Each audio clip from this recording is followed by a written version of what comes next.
Hello everyone, Deb Floros, guest designer for Beadaholique. Today I'm making a really fun mixed metal and gemstone long necklace.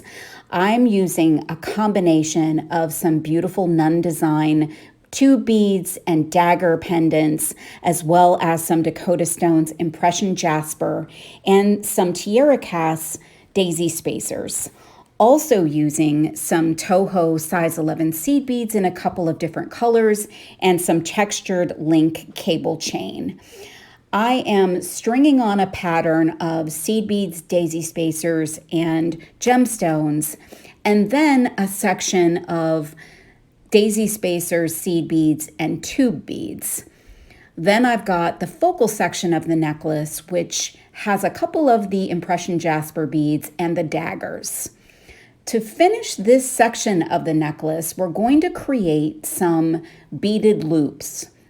So we're going to add our crimp tube, and then we're going to add about 9 to 11 size 11 seed beads. I chose silver, and you can decide how big you want your loop to be, but 9 is probably the minimum.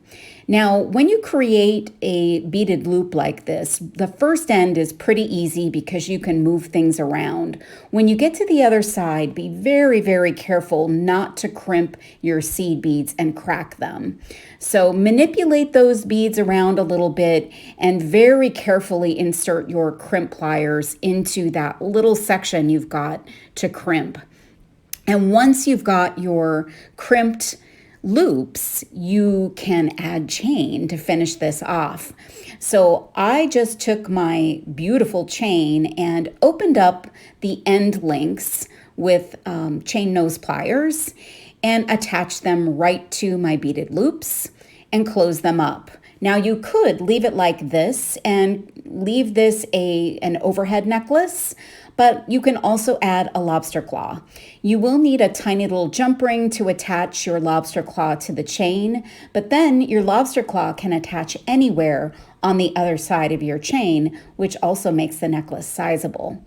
So here's your finished piece, really fun to make. I hope you enjoy it. You can find everything you need here at beadaholique.com. Thanks for watching.